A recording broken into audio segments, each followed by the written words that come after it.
And I would now yield 3 minutes to the gentleman from Texas, Mr. Paul.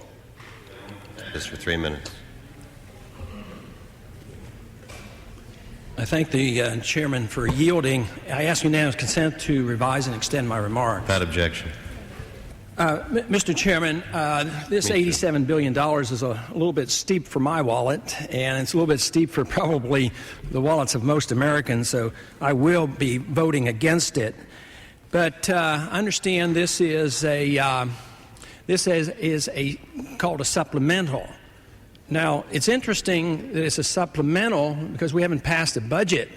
So I would have to suggest maybe we ought to call this a preemptive budget rather than a supplemental. But it is the largest, and to have it before the regular budget is pretty astounding that we're going to spend this type of money.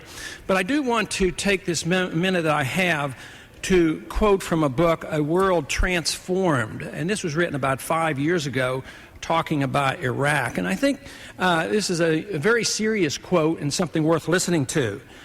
Trying to eliminate Saddam would have incurred incalculable human and political costs. Apprehending him was probably impossible.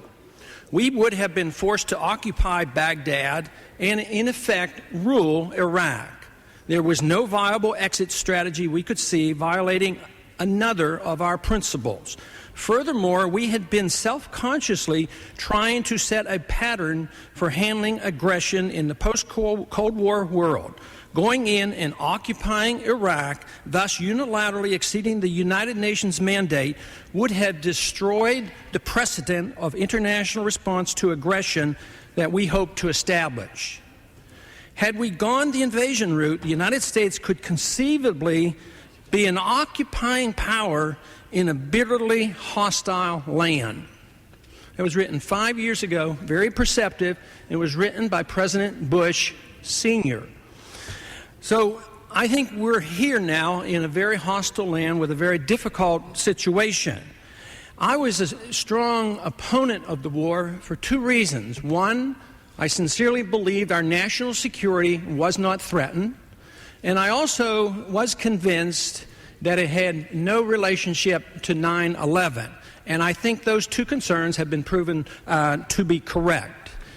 Many who have said that, who had voted against the war, now suggest that they might vote for this appropriation because they feel it's necessary to vote to support the troops.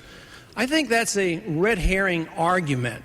Because if you take a poll, and there have been some recent polls of the troops in Iraq, we find out that probably all of them would love to come home next week. So I don't see how a vote against this appropriation can be construed. Matter of fact, that is challenging the motivation of those of us who will oppose the legislation, that we don't support the troops. So I am in support of voting against this appropriation. Thank you. Wisconsin.